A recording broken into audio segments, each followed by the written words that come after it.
Berhubung peserta pertama belum hadir, mungkin lanjut ke peserta kedua ya. Boleh, Pak. Boleh.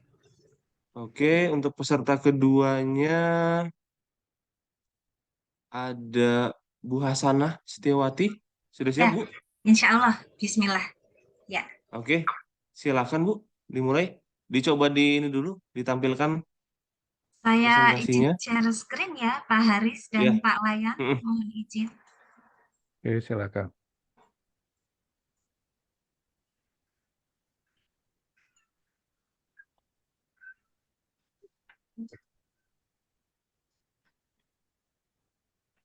Apa layarnya sudah bisa dilihat, Pak Belum, Wayan, belum Pak muncul, Bu. Haris, Masih teman-teman? loading.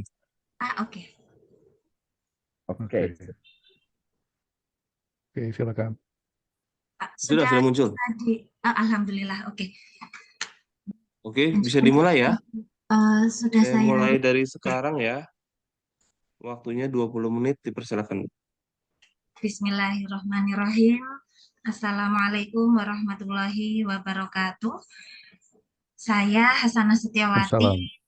dari STIE Widyawiwaha Yogyakarta. Saya adalah peserta pekerti gelombang 3 di Universitas Bengkulu dan pada kesempatan pagi ini saya akan melaksanakan tugas peer teaching sebagai salah satu kelengkapan di proses pekerti ini. Oke, dan pada pagi hari ini kita akan sharing tentang pengauditan mata kuliah yang saya ampu pada semester ini. Izinkan karena ini baru perkenalan pertama, ini saya memperkenalkan diri dulu. Saya dosen di program studi akuntansi STI Widyawiwaha dengan konsentrasi keuangan, audit, dan sektor publik. Dan untuk riwayat pendidikan saya mengenyam pendidikan S1 di Fakultas Ekonomi Universitas Gadjah Mada jurusan akuntansi, lalu S2 di Universitas Agder mengambil program Master Business Administration. Nah, oke. Untuk skenario peer teaching yang akan saya lakukan pada pagi hari ini dengan pembagian waktu 20 menit akan saya awali dengan pendahuluan dan persepsi dulu, lalu penjelasan materi, nanti insya Allah akan ada disusul kemudian diskusi dan kegiatan penutup. Nah, untuk pengauditan satu ini, Bapak Ibu, nanti setelah kita menyelesaikan perkuliahan singkat ini, capaian pembelajaran yang kita inginkan adalah bahwa Bapak Ibu nanti mampu memahami dan menunjukkan perubahan lingkungan yang dihadapi oleh auditor dan beberapa faktor yang mempengaruhinya. Sesimpel itu, tapi nanti tidak nanti banyak yang akan kita pelajari. Oke, sebelumnya untuk cek kehadiran ya. Yang pertama Ibu Anas belum hadir ya. Lalu Bapak Iswadi,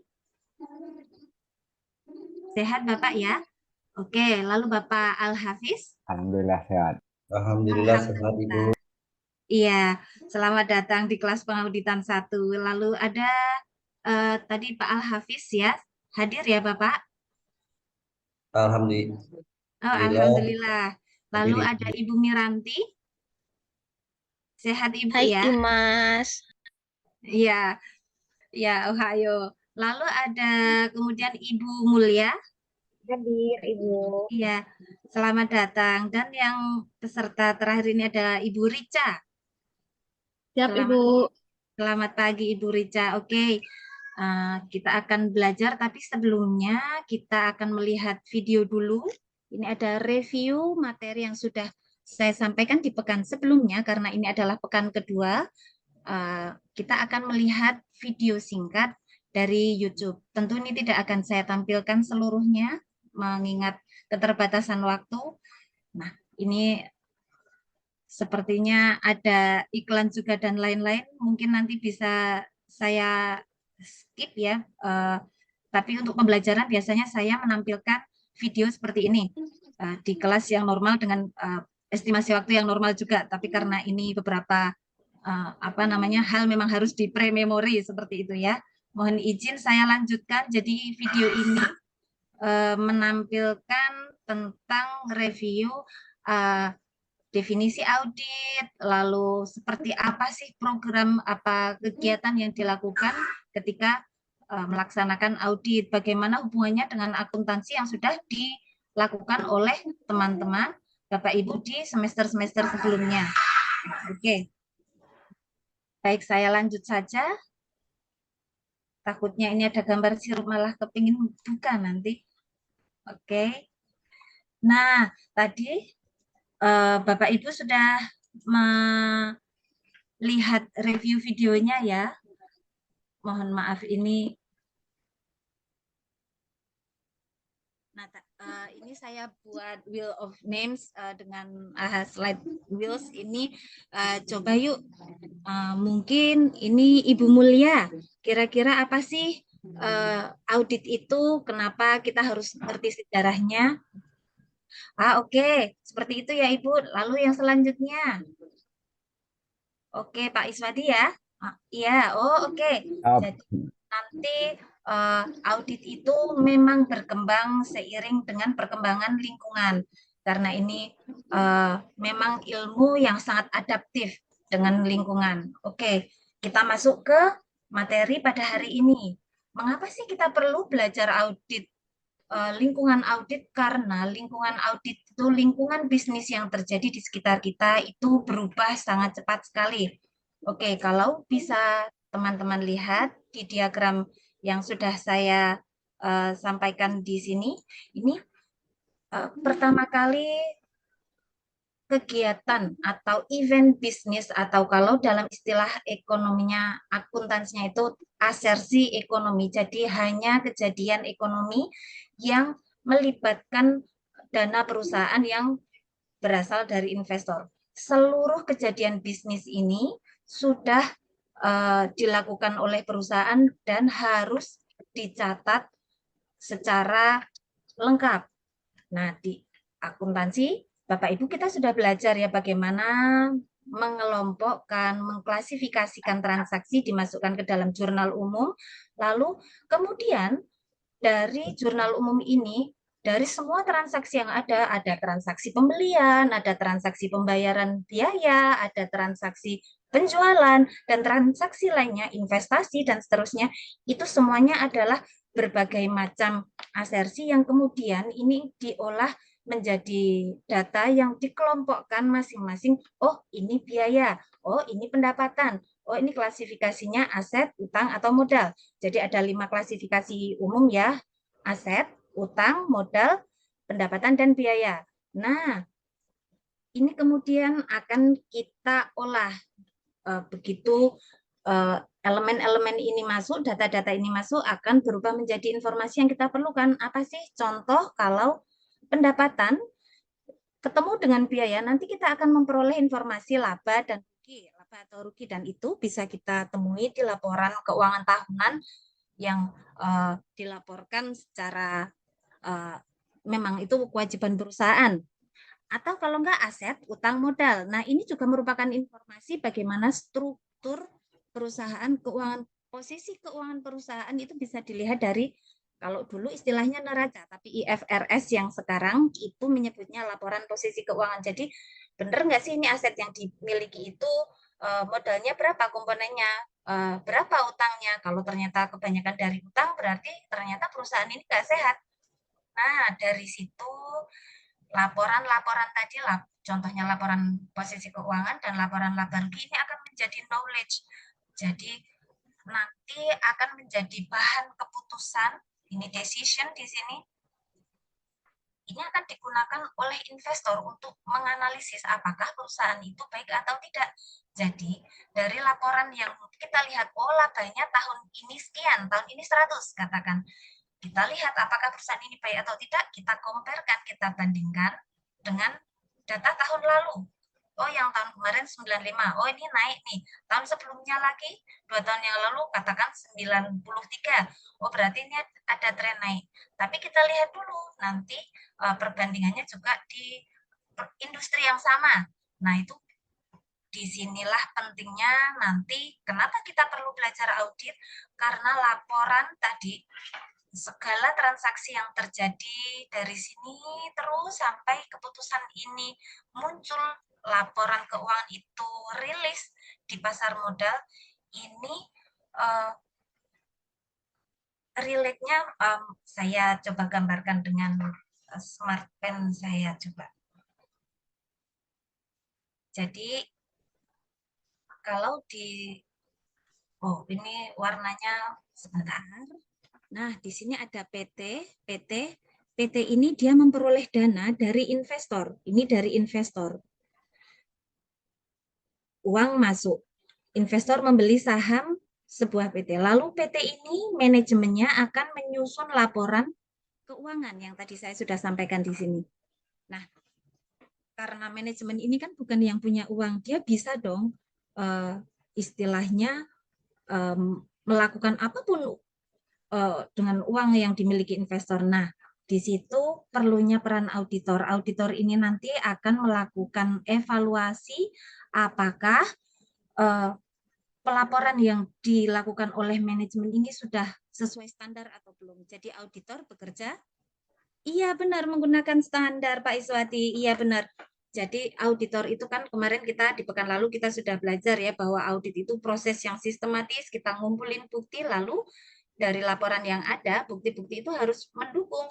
Jadi bukti-bukti bisnis event ini harus mendukung tadi. Tercatat semuanya tidak. Nah, lalu auditor membandingkannya dengan SAK yang digunakan perusahaan. Ayo, di Indonesia SAK ada berapa? Iya benar Bu Mirati ada 5 ya. Oke, kita lanjut ke slide berikutnya.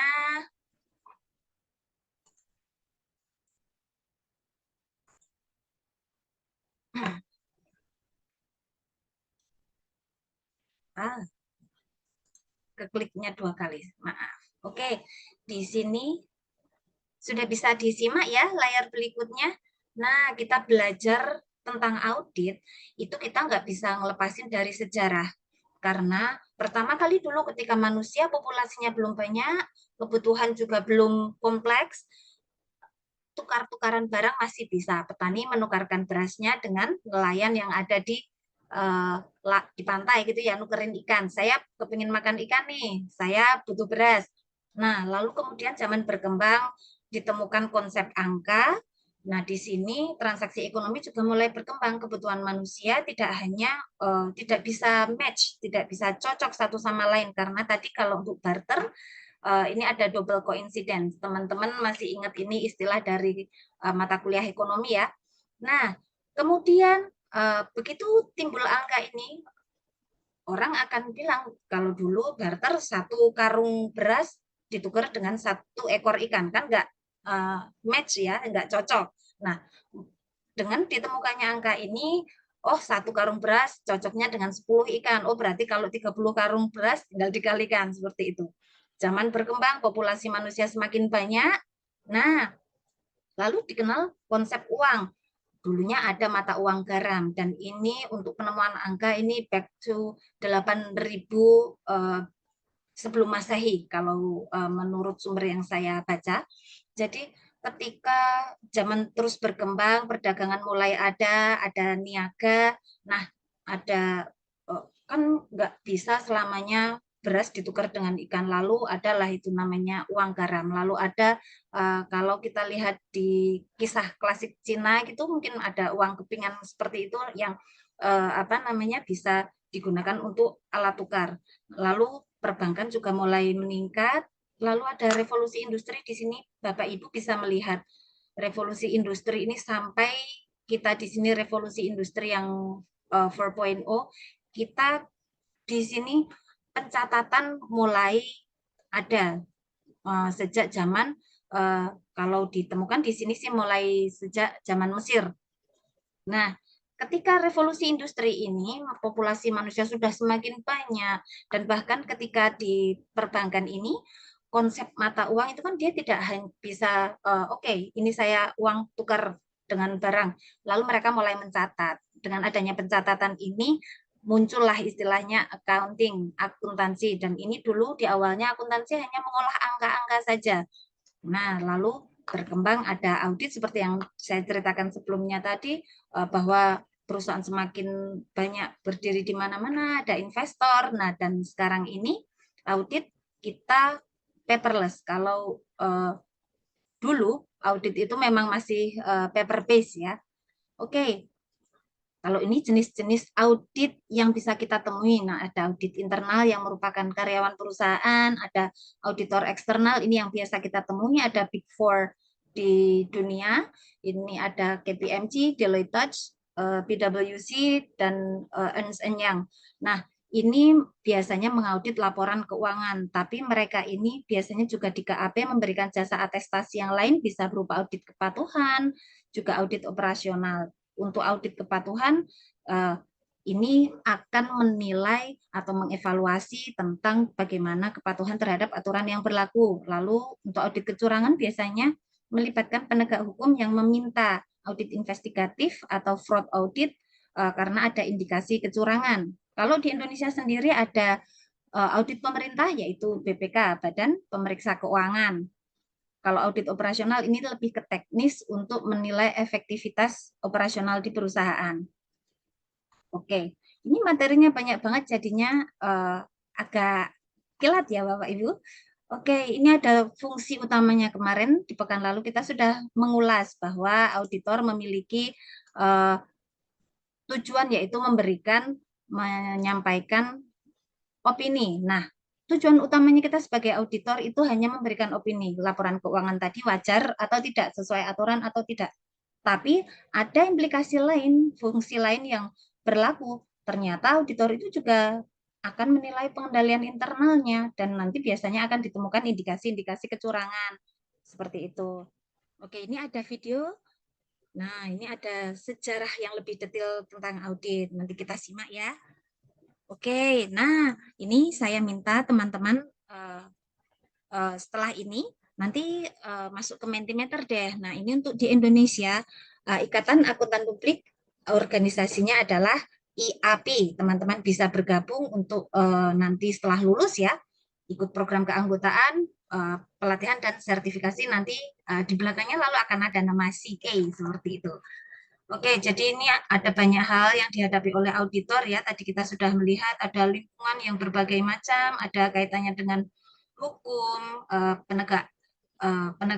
aparat penegak hukum, lalu ada kemungkinannya nanti auditor itu melakukan kesalahan dan risiko-risiko yang dihadapi, risiko deteksi, risiko pengendalian, lalu risiko inherent nanti ini akan dibahas di pertemuan selanjutnya. Nah, tadi kita sudah melihat video kan? Nah, coba yuk teman-teman atau Bapak Ibu kita masuk ke sini. Masuk ke joinmenti.com dengan kode 8288217. Coba ini siapa ya ini? Mbak Rica. Iya, benar ada faktor hukum. Iya, ada faktor teknologi, Pak Hafiz. Iya, benar. Oke. Alhamdulillah sudah pada paham ya. Nah, ini kasus audit nih. Kita lihat kasus singkat ya nanti. Jadi ini ada kantor akuntan Weaver dan Jones. Dia mengaudit Westbrook Corporation di sini. Weaver KAP ini dipanggil oleh pengadilan kaitannya dengan dokumentasi yang dilakukan untuk Westbrook. Nah, tapi ternyata KAP-nya Weaver dan Jones ini tidak menanggapi. Lalu bagaimana ya? Kalau kita menghadapi suatu kasus, kita harus mengidentifikasi dulu seperti apa sih. Jadi, oke, pertama tadi bahwa Weaver and Jones ini melakukan audit. Lalu kita dalam pembahasannya kita nge-breakdown ini masalahnya apa aja sih? Oh, menerima panggilan pengadilan, tapi ternyata tidak mengindahkannya. Jadi karena memang ada hubungan dokumentasi yang istimewa seperti itu. Dan itu memang diatur dalam SAK yang sudah kita pelajari kemarin ya. Jadi pemecahan masalahnya ini Weaver seharusnya merespon dengan baik karena kalau tidak akan mengindikasikan adanya kecurangan seperti itu. Dan memang ini sangat dilematis. Di satu sisi Weaver kepingin menjaga kode etiknya, tapi di sisi lain dia seperti terkesan tidak mengindahkan panggilan pengadilan. Oke, ini untuk tugas kelompok, nanti boleh dibentuk kelompok ya. Nanti ini kasusnya ini sudah saya upload di Siato LMS kampus kita ya. Jadi ini ada Conan Doyle Associate ini ada auditor yang dia mengaudit Lestrade Companies seperti itu. Nah, nanti ada ketika terjadi merger Lestrade dan Watson ini ada bencana keuangan yang merugikan investor. Nah, ini terus Conan Doyle ini digugat. Nah, menurut teman-teman nanti sambil didiskusikan dengan teman-teman yang lain, itu nanti jelaskan dan aspek lingkungan audit dan hukum yang terjadi seperti apa sih. Nah, untuk detail penugasannya ini waktu diskusinya adalah 1 pekan, lalu nanti dibuat laporan dan dikumpulkan pada pertemuan mendatang. Oke. Baik, sekarang ini sudah ada sesi tanya jawab nih. Oh ya, oh sudah. Oke, baik. Kalau gitu kita kesimpulan bahwa audit itu terus mengalami perubahan sehingga auditor mau nggak mau harus adaptif. Dan di sini auditor tetap harus menjaga independensi, sikap mental, dan memegang teguh standar yang berlaku seperti tadi, kasus yang di Weaver ya.